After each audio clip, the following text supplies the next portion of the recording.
Сәлем достар, қайырлы күн.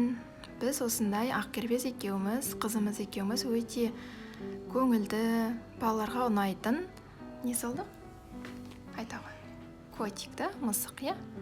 Мысық. Осылай клубника, бананды жақсылап қойып, шоколадты үстіне жақтық ерітіп, клубника бізде замороженный, жазда сақталған клубникалар. Осылай әсемдеп ұсынсаңыздар, балаларыңыз қуана жейтін болады.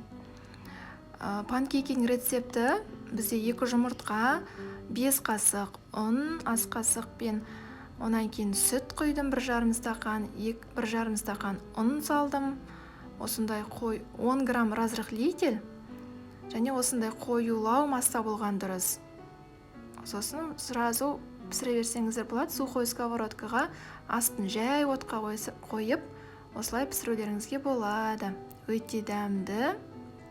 Жасап көріңіздер, каналымызға жазылып қойыңыздар.